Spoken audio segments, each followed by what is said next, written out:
Hello. मैं इंतज़ार कर रही हूँ आज खिदमत आवाम युवा समिति पेज से। मैं संयोगिता मिश्रा शाम के 8 बजे आप सबके समक्ष फेसबुक हैंडल से लाइव हूँ और मैं आप सबका इंतज़ार कर रही हूँ। आप सब जुड़िए ताकि हम इस लाइव सेशन को आगे बढ़ाएं।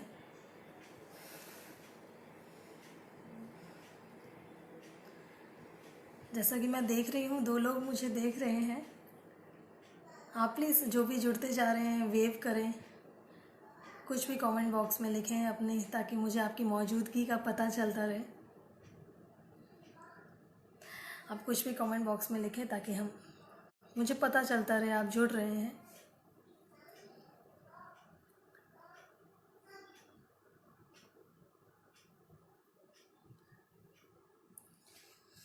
मुझे यहाँ कमेंट्स नज़र नहीं आ रहे हैं किसी के।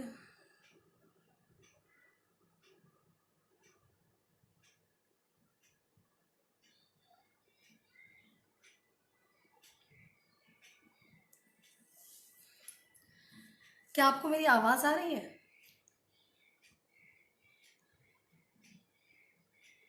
अपना जवाब कमेंट में लिखें, मुझे दिख रहा है। हाँ, mister Mohammad Aamir Malik ji is watching. Hello Mohammad Aamir Malik ji. मुझे कुछ भी लिखे कमेंट में, क्योंकि हर बार ये कमेंट का इशू रहता है। कुछ मुझे कमेंट्स नज़र ही नहीं आते, लास्ट में नज़र आते हैं जब लाइव सेशन ख़त्म हो जाता है। तो शुरू करते हैं without any delay. Qadir Malik ji, हाँ जी, hello Qadir Malik ji.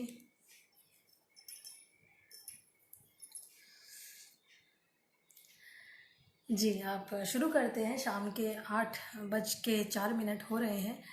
Yes, voice is clear. Thank you Aamir Khan ji. और मेरा नाम है संयोगिता मिश्रा और मैं, जैसा कि इंट्रो में फैज़ल जी ने लिखा ही था, मैं वैसे तो टीचर हूँ और लिखने का मुझे शौक़ है।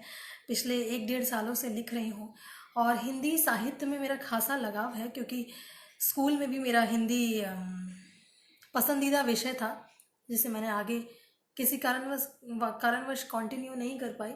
लेकिन हिंदी हमेशा से एक पसंदीदा विषय रहा है, पढ़ना और लिखना मेरे लिए।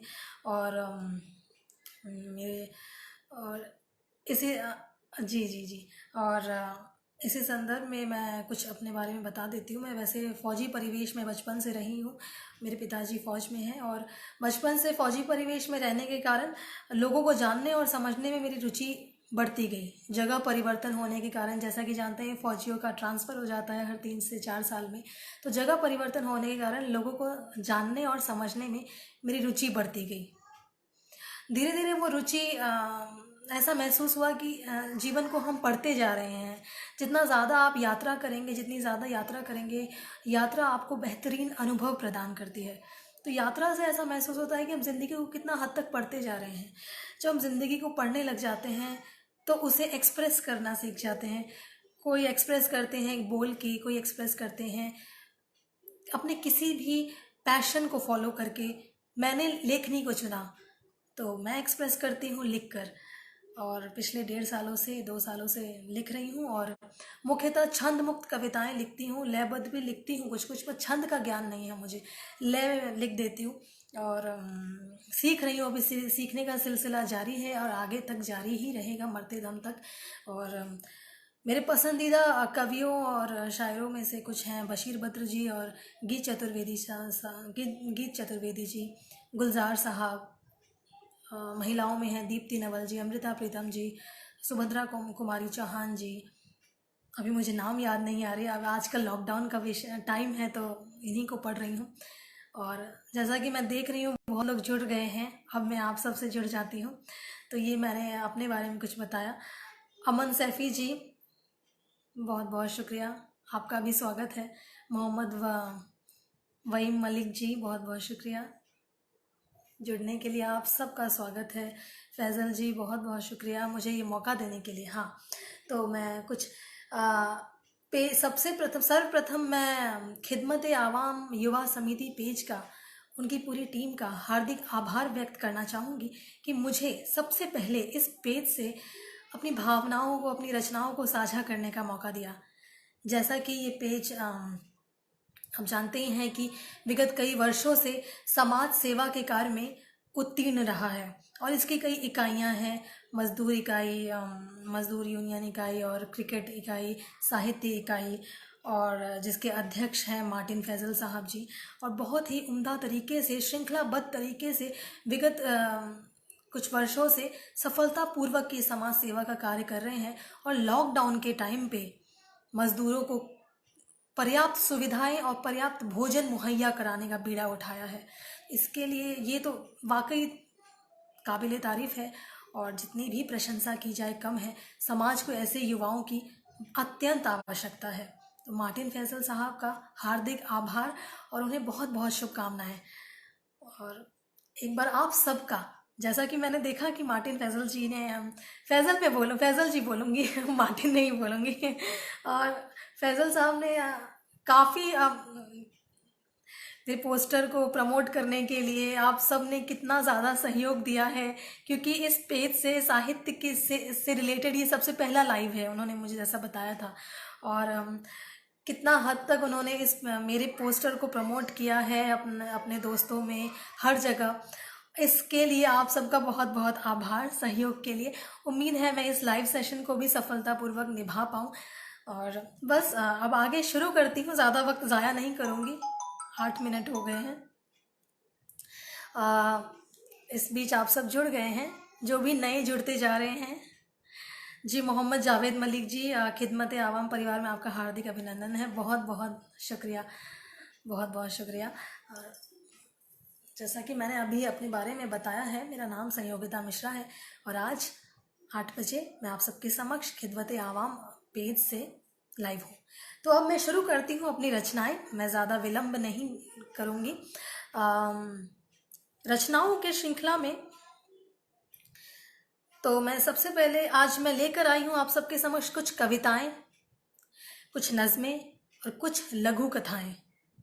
लघु कथाएं ज़्यादा लंबी नहीं हैं, छोटी ही हैं, लघु हैं, 1-1.5 मिनट की है। तो सबसे पहले कुछ पंक्तियां कहना चाहूँगी। वो जो सब लिखें तुम वो लिखो तो फिर क्या लिखो, वो जो सब लिखें तुम वो लिखो तो फिर क्या लिखो, तुम वो लिखो जो छूट गया है लिखने को, तुम वो लिखो जो छूट गया है लिखने को, जो कुंठित कलम में अटका हो, बेजुबान सांस में भटका हो, चटका दो चटक स्याही से, कागज को एक नई वजह दो, आगे जमी मैल उड़ा दो, दबी चीखों को तुम हवा दो। गर लिख सके तुम ये तो फिर तुम क्या लिखो, गर लिख सके तुम ये तो फिर तुम क्या लिखो, वो जो सब लिखें तुम वो लिखो तो फिर क्या लिखो, तुम वो लिखो जो छूट गया है लिखने को। मैं इस चंद पंक्तियों को, इस पेज को समर्पित करना चाहूँगी, खिदमत आवाम युवा समिति पेज को। ये चंद पंक्तियां ये कहती हैं कि वो जो सब लिख रहे हैं, अगर तुम भी भीड़ का हिस्सा बन रहे हो तो फिर तुम क्या लिख रहे हो, तुम वो लिखो जो भीड़ से हटकर है। वैसे ही खिदमत आवाम युवा समिति पेज भी वो कर रहा है जो भीड़ से हटकर है। तो इस पेज के लिए जितनी सराहना की जाए आप सब पूरी टीम को, उतनी कम है। तो अब मैं पहली कविता सुनाना चाहूँगी। पहली कविता है मेरी तुम मिलना मुझे वहाँ। ये कविता मैं आजकल हर जगह सुना रही हूँ क्योंकि ये प्लेटफॉर्म नया है, ये पेज नया है, तो मैं यहाँ भी सुनाना चाहूँगी। तो शुरुआत कुछ अच्छे से करते हैं। इस कविता का शीर्षक है तुम मिलना मुझे वहाँ। इस कविता में आप जानेंगे कैसी एक प्रेयसी अपने प्रियतम को मिलने के लिए बुलाती है। हम जिससे भी लगाव महसूस करते हैं, प्रेम में होते हैं, उससे मिलने की इच्छा ज़रूर होती है। लेकिन आप इस कविता में जानेंगे कि कैसे ये मिलन बाकी मिलन से भिन्न है। तो आप सुनेंगे तो बाकी खुद ही समझ जाएंगे, ये मैं आप सब पर छोड़ती हूँ। और जैसे भी आपको कविता लगे अपनी प्रतिक्रिया ज़रूर देते जाइएगा कमेंट बॉक्स में। तो मिलना मुझे वहाँ, तो मिलना मुझे वहाँ जहाँ मिलने की कवायद ना हो। मिलन जो बिछोह के बंधन से मुक्त हो। हम अपनी अपनी घड़ियां भूल आएंगे धरा पर, हम अपनी अपनी घड़ियां भूल आएंगे धरा पर। तुम सफेद कमीज में आना, मैं आसमानी साड़ी में आऊंगी। हम रुई के फाहे जैसे हल्के लम्हे कैद करेंगे मुट्ठी में, हम रुई के फाहे जैसे हल्के लम्हे कैद करेंगे मुट्ठी में। तुम हवाओं से मेरी कंघी करना, मैं धूप से करूंगी तुम्हारी शर्ट पर कारीगरी। तुम शाम की लाली को एक डिब्बी में एकत्रित कर रोज मेरे माथे पर कुमकुम लगाना। मैं बादलों के बिछौने पर तुम्हारी बाजुओं के सिरहाने तले रेशमी किरणों से नींद बुनूंगी। मैं बादलों के बिछौने पर तुम्हारी बाजुओं के सिरहाने तले रेशमी किरणों से नींद बुनूंगी। हम दोनों एक दूजे की चमकती पलकों से ख्वाब चुनेंगे। बेहोशियों की सरजमी पर आंख मिचौली खेलेंगे। खुद को खोकर पा लेंगे एक दूजे की उंगलियों का स्पर्श, और अपनी उदासियों के वाष्प से बादलों में संचित करेंगे जल। भार युक्त बादल जब हमारे ठहाकों से टकराएंगे तो बरस पड़ेंगे।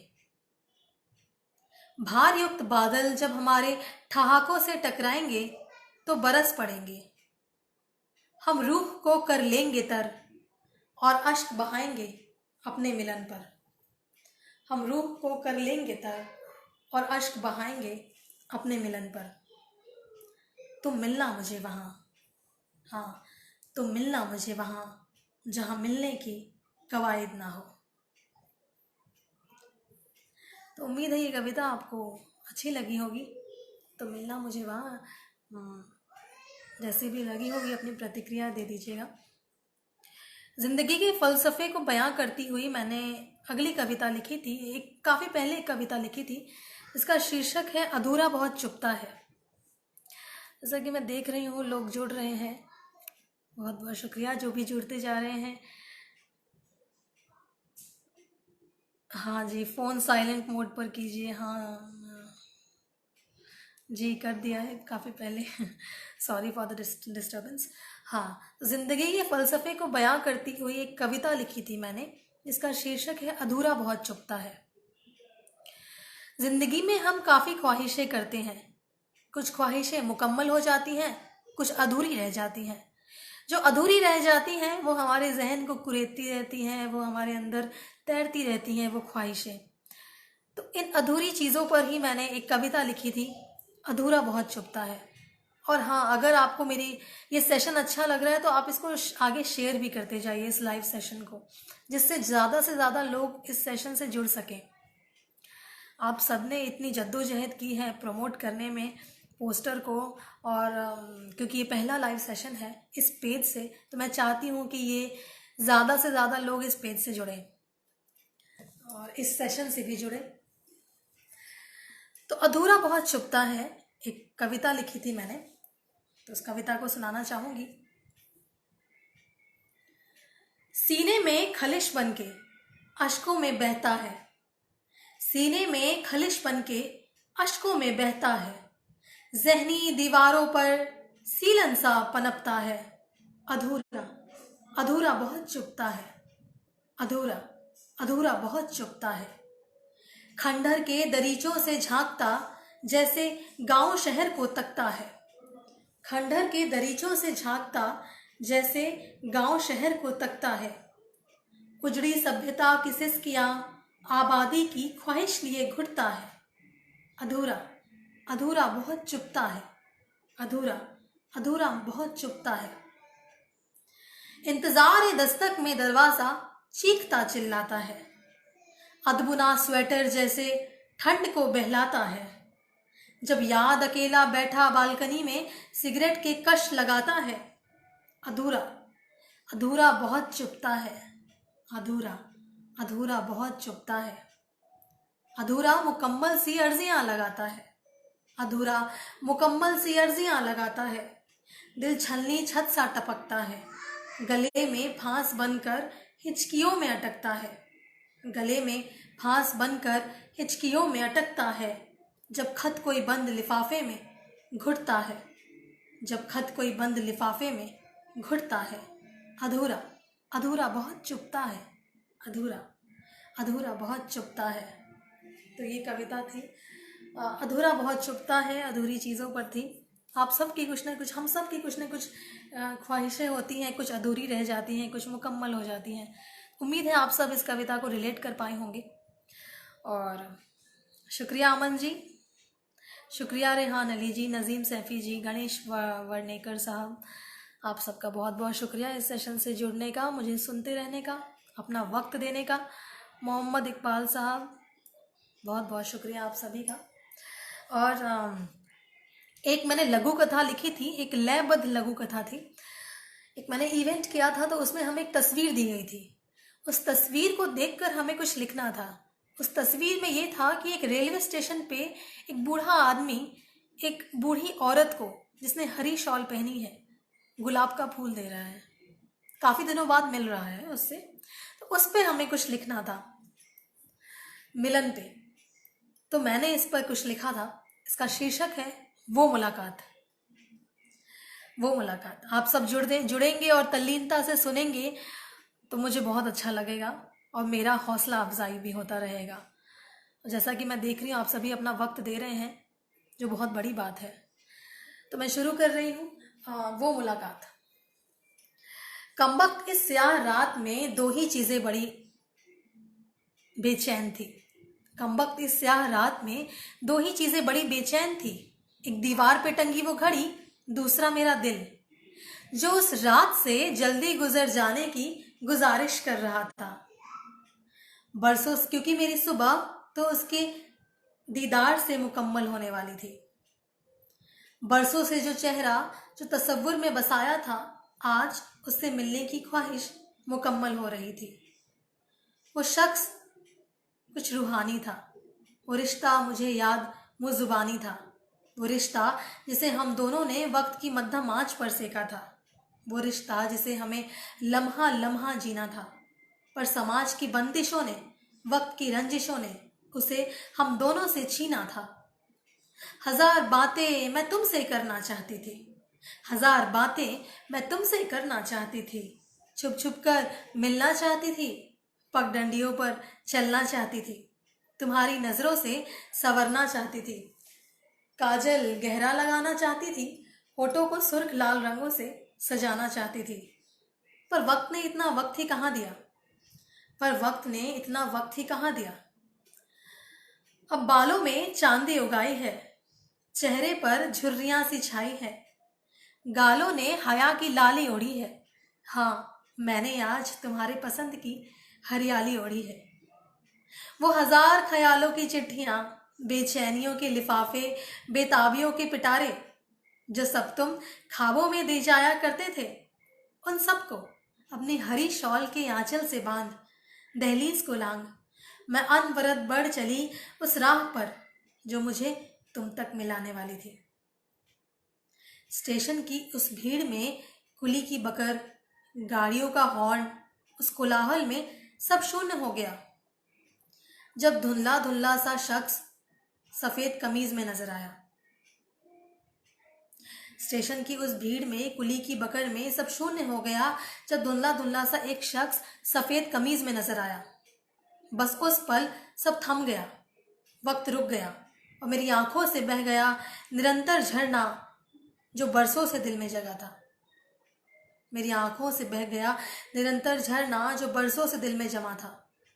मानो मेरे शहर के सारे दरगाह के धागे मुस्कुरा कर मुझसे कह रहे हों, हाँ तुम्हारी दुआ कबूल हुई। मानो सुकून से रूबरू मुलाकात हो गई।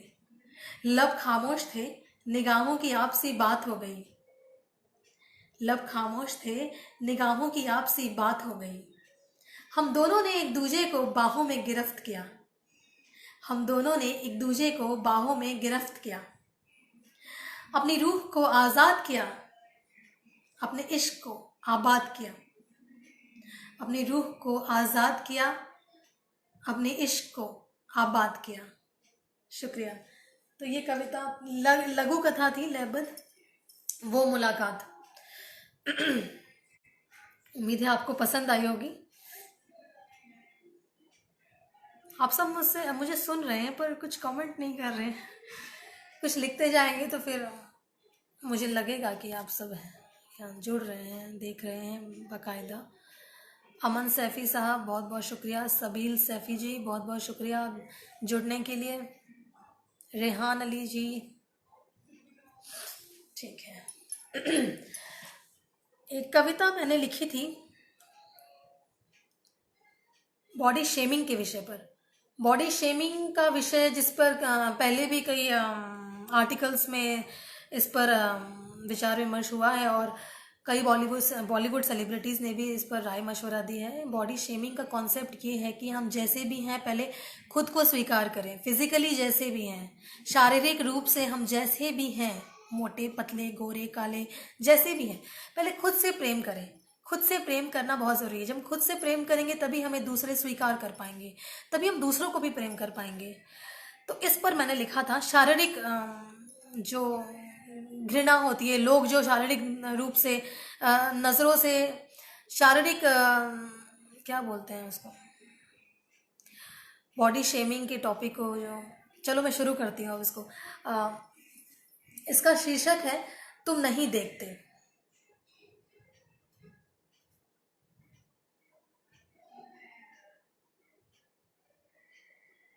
तुम नहीं देखते, तुम देखते हो मुझे, तुम देखते हो मुझे, हाँ हूं मैं सांवली, जिस्म पर है धब्बे, पेट पर है ढीली चर्बी जो लगते बेहद भद्दे। तुम देखते हो मुझे, हाँ हूं मैं सांवली, जिस्म पर है धब्बे, पेट पर है ढीली चर्बी जो लगते बेहद भद्दे। कद सुहाना नहीं मेरा, शरीर लुहावना नहीं मेरा, कद सुहाना नहीं मेरा, शरीर लुहावना नहीं मेरा। न रंग श्वेत है न कोई चमक, न उठने बैठने का सलीका, ना ही कोई ढब। न तराशा बदन न गर्दन सुराही, न चाल शराबी न होठ गुलाबी। बाल बिखरे उलझे हुए से, आंखों को काले धब्बे घेरे हुए से। न मृगनैनी न कमर कटारी, न उभरा सीना न जिस्म नगीना। न मृगनैनी न कमर कटारी, न उभरा सीना न जिस्म नगीना। न बोल से मेरे फूल बरसते, न आकार से मेरे अंगार सुलगते। न बोल से मेरे फूल बरसते, न आकार से मेरे अंगार सुलगते। न पड़ती निगाह किसी की मुझ पर, न आहें भरते लोग न दिल से तकते। न पड़ती निगाह किसी की मुझ पर, न आहें भरते लोग न दिल से तकते। तुम नहीं देखते, तुम नहीं देखते, तुम नहीं देखते मेरा अल्हड़पन, बेबाकपन, संग चलता बचपन। ये आंखें मासूम, ये कुंठित नूर, ये चंचल चितवन, ये उलझे आकार में सुलझा मन। तुम नहीं देखते, तुम नहीं देखते मेरी सांवली सी सादगी, ना समझी बातों की चाशनी, मेरे माथे का पसीना, शब्दों से छलनी सीना, ये दर्द को पिरोना, मेरा घुट घुट कर जीना, मेरे हंसी में छुपे कई किस्से दफन, मेरा अल्हड़ सा मन, संग चलता बचपन। तुम नहीं देखते मेरा अनदेखा जीवन, तुम नहीं देखते मेरा अनदेखा जीवन। शुक्रिया। ये कविता थी बॉडी शेमिंग पर, तुम नहीं देखते।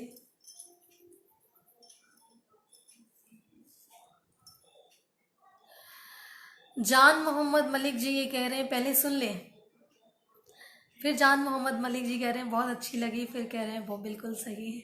क्या सुन लें?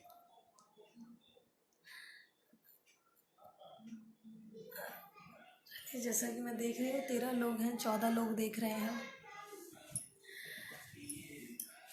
कैसी लगी आपको कविता? अपनी प्रतिक्रियाएं देते जाइए, प्रतिक्रियाएं भी बहुत ज़रूरी होती है। जब हम पढ़ते रहते हैं कुछ और साथ में प्रतिक्रियाएं भी पढ़ लें तो फिर हमारा हौसला अफजाई होता रहता है, मनोबल बढ़ता रहता है। और एक कविता है मुक्ति कविता, मैंने अभी हाल ही में लिखी थी अतुकांत है मुक्ति। जाने वाले को जाने दो, जाने वाले को जाने दो, उसे मत रोको। जाने वाले ने सोच की कई साधनाओं की यात्रा से होकर जाने का अंतिम निर्णय लिया है। तुम उसे रोक कर उसकी साधना भंग मत करो। जाने वाले को जाने दो। और जाते जाते साकल की देहरी पर कब, क्या, क्यों, कैसे जैसे शब्दों को, और जाते जाते साकल की देहरी पर कब, क्या, क्यों, कैसे जैसे शब्दों को, अंतिम आलिंगन की चाह को और अपनी ढेर सारी चुप्पियों को बांध दो एक पोटली में और रख दो जाने वाले के बस्ते में चुपचाप। वो पोटली को खोलने पर यात्रा के दौरान खिड़की से चलती सड़कों को रुक रुक तुम्हें सोचेगा और अपने आंसुओं के प्रवाह में तुम्हारी सिसकियों से भरी पोटली को भावनाओं को मुक्ति प्रदान करेगा और अपने आंसुओं के प्रवाह में तुम्हारी सिसकियों की पोटली को बहाकर भावनाओं को मुक्ति प्रदान करेगा। जाने वाला मुक्तिदाता होता है, जाने वाला मुक्तिदाता होता है। जाने वाले को जाने दो, उसे मत रोको। शुक्रिया। ये कविता थी मुक्ति। जाने वाले को जाने देना चाहिए, उसे रोकना नहीं चाहिए, क्योंकि उसने जो भी जाने का निर्णय लिया है वो बहुत सोच की साधनाओं से होकर निर्णय लिया है। और एक कविता है जो अब मेरी नहीं है, ये एक कविता है अमृता प्रीतम जी की कविता। आजकल मैं अमृता प्रीतम जी को पढ़ रही हूँ कविता कोश में, तो उन्हीं की एक कविता है, मैं तुम्हें फिर मिलूंगी, मैं तुम्हें फिर मिलूंगी।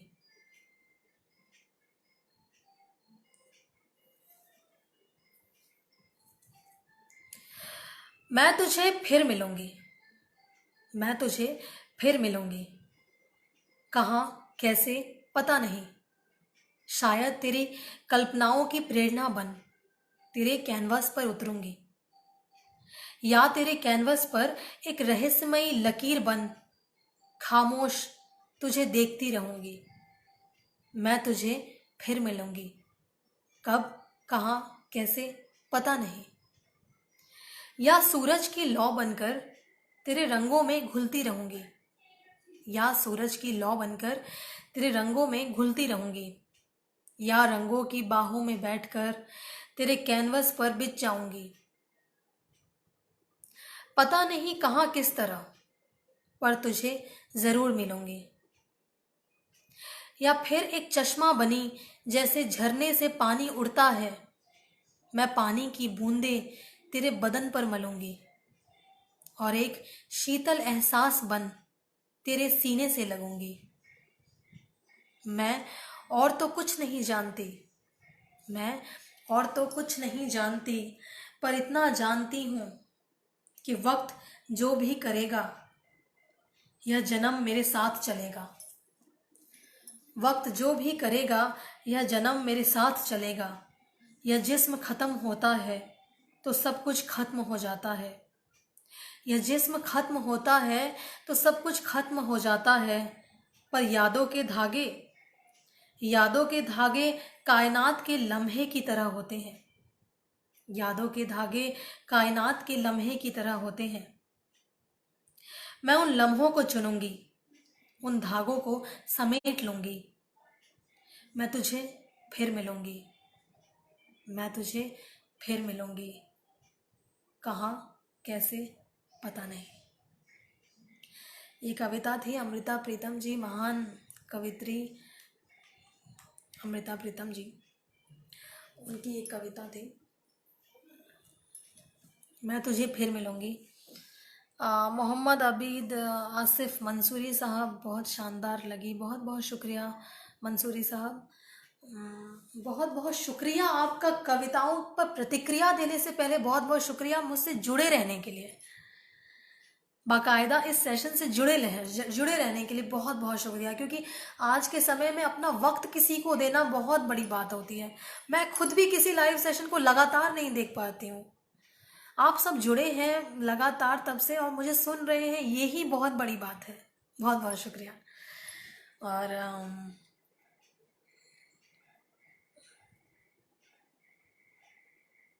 एक कविता मैंने लिखी थी, आवारा आशिक, अभी हाल ही में लिखी थी, आवारा आशिक। तो इस कविता में इसका शीर्षक आवारा आशिक क्यों है, ये आप कविता जब मैं पढ़ूंगी तब आप खुद ही समझेंगे। आवारा आशिक। तुमसे विदा लेते वक्त मैंने जला दिए वो सारे पुल, बंद कर दिए वो सारे रास्ते जो हमारे हृदय को जोड़ते थे कभी। तुमसे विदा लेते वक्त मैंने जला दिए वो सारे पुल, बंद कर दिए वो सारे रास्ते जो हमारे हृदय को जोड़ते थे कभी।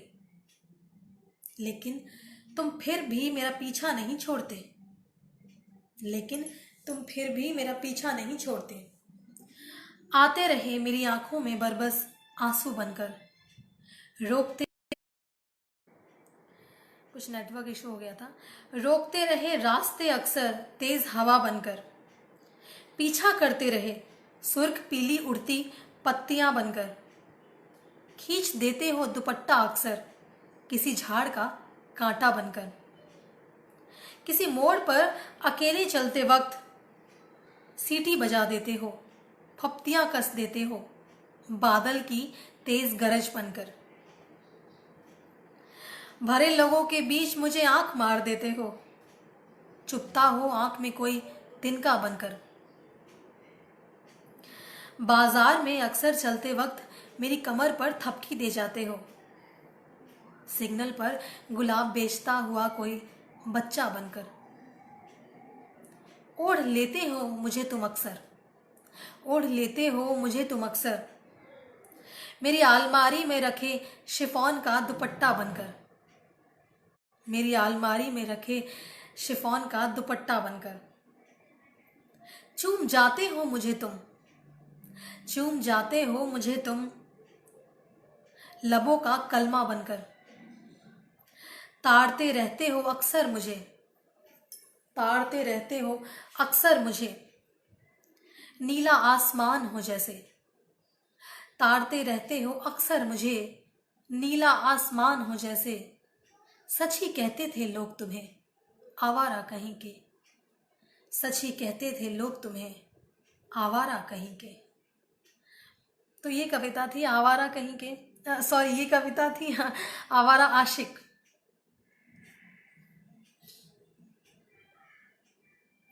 बहुत बहुत शुक्रिया मार्टिन फैजल साहब जुड़े रहने के लिए।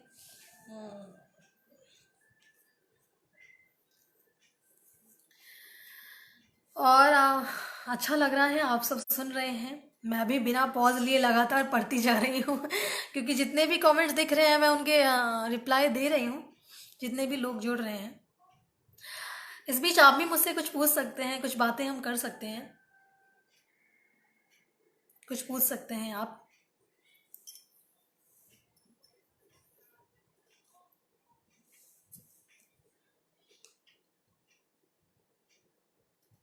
क्योंकि लगातार तब से मैं श्रृंखलाबद्ध कविताएं पढ़ी जा रही हूँ। आप भी कुछ पूछ सकते हैं मुझसे, आपके प्रश्न भी बीच में आते रहेंगे तो कुछ अलग होगा।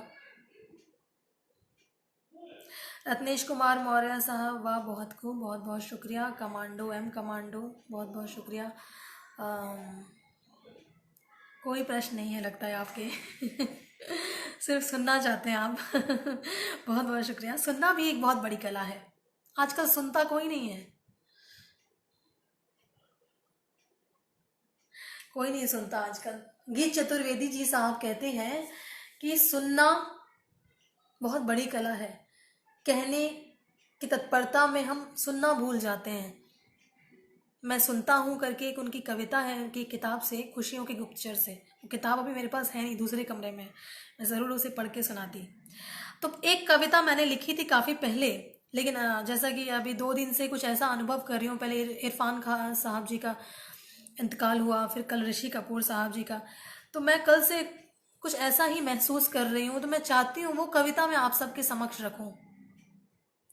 इस कविता का शीर्षक है पानी। हम पूरी जिंदगी अपने मरने के बाद की भीड़ इकट्ठा करते रहते हैं। पूरी जिंदगी मरने के बाद कितने लोग हमारे मरने पर या दुख जताते हैं, शोक जताते हैं, वो हमारी उपलब्धि है, पूरी जीवन की उपलब्धि। उसी पर मैंने कुछ लिखा था, पानी। पानी बहुत ज़रूरी है, पानी बहुत ज़रूरी है, जीवन पर्यंत भी और जीवनोपरांत भी।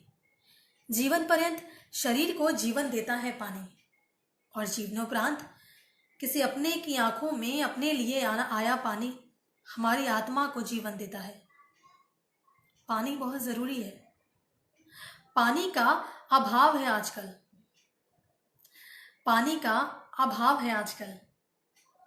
तुम थोड़ा पानी बचा कर रखना, मेरी आत्मा तृप्त हो जाएगी।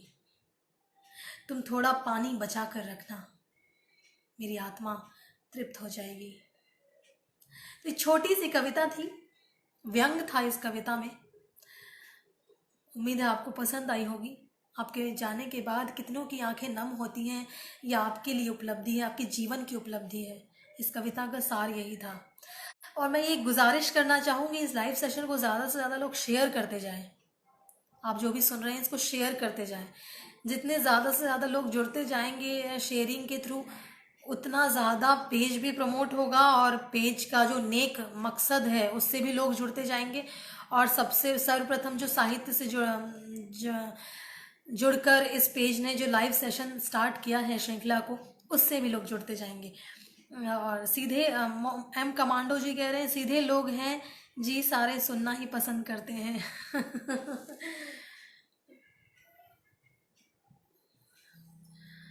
अब मुझे ऐसा लगता है 8:30 हो रहे हैं। एक अंतिम नज्म सुना देती हूँ। एक नज्म सुना देती हूँ, नारी संवेदनाओं पर है। इस नज्म का उन्वान है संदूक। इस नज्म में आप अपने आप समझ जाएंगे कि इस नज्म में है क्या। ये मैं आप सब पर छोड़ती हूँ। तो मैं इसके बारे में पहले कोई भूमिका नहीं बताऊंगी, ये मैं सीधे नज्म स्टार्ट करती हूँ। नज्म का उन्वान है संदूक।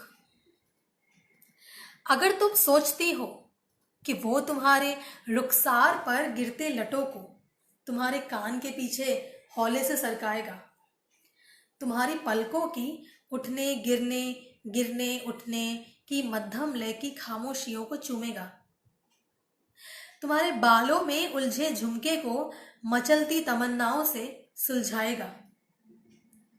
अगर तुम सोचती हो कि उसकी शर्ट के बटन में भूल से जब दुपट्टा तुम्हारा अटकेगा तो उसकी दौड़ती धड़कनें थम जाएंगी, जैसे बादलों से झांकता चांद है उसी तरह उसकी निगाह भी तुम्हारी काली महीन शिफॉन साड़ी से छनती नाभि को जी भर झागेंगी।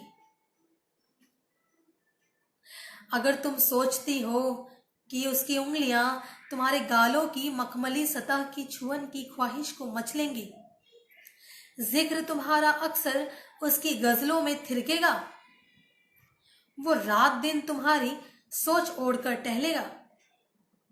अगर तुम सोचती हो कि उसकी उंगलियां तुम्हारे गालों की मखमली सतह की छुअन की ख्वाहिश को मचलेंगी, जिक्र तुम्हारा अक्सर उसकी गजलों में थिरकेगा, वो रात दिन तुम्हारी सोच ओढ़कर टहलेगा, तो सुनो तुम सोचती बहुत हो, तो सुनो तुम सोचती बहुत हो, क्योंकि ये थिरकन, ये चुंबन, ये लर्जिश, ये ख्वाहिश, अरे इन अरमानों के पायदानों पर तो लोग टहला करते हैं। यहाँ खिल्लियों ठहाकों में उड़ा देते हैं, कभी कभी ख्यालों का सौदा भी करते हैं, जिस्मों से खेलते भी हैं। एक संदूक बनवाकर ख्यालों की हिफाजत कर लो ना, एक संदूक बनवाकर ख्यालों की हिफाजत कर लो ना। मैंने सुना है ख्यालों में लोगों को जीते मुस्कुराते हुए, प्रेम करते हुए, उनमें उठते हुए, गिरते हुए, निर्भीक, स्वच्छंद। एक संदूक तुम भी बनवा लो ना, सलामती की गारंटी पक्की है। एक संदूक तुम भी बनवा लो ना, ख्यालों का संदूक। एक संदूक तुम भी बनवा लो ना, ख्यालों का संदूक। तो ये थी छोटी सी नज्म, नज्म नहीं कहूँगी, नस्र। मुझे इसका इल्म नहीं था, मुझे जो मेरे कुछ दोस्त हैं जो पढ़ते हैं, साहित्य से जुड़े हैं, उन्होंने बताया था नज्म नहीं है, नज्म हमेशा बहर में होती है, तो नस्र कहलाएगी ये। कैसी भी लगी, जैसी भी लगी, प्रतिक्रियाएं ज़रूर दीजिएगा मेरी कविताओं के बारे में। और शुक्रिया मुझसे जुड़ने के लिए, लॉकडाउन के समय में अपना वक्त मुझे देने के लिए। और मोहम्मद आबिद आसिफ मंसूरी साहब कह रहे हैं जी थोड़े जल्दी नमाज का वक्त हो रहा है। कितने कितने बजे होता है नमाज का वक्त? अभी तो मैं देख रही हूँ जैसे कि 8:40 हो गए हैं। कितने बजे होता है? 9 बजे?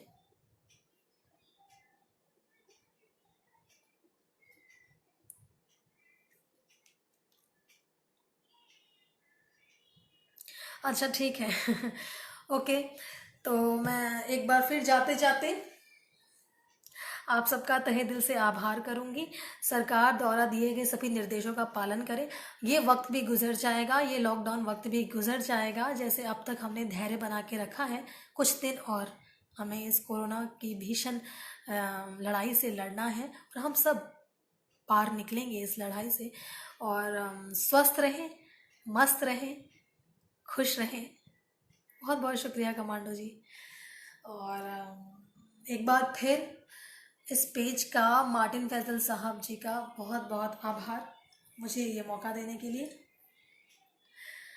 शुभ रात्रि, शब्बा खैर बाय।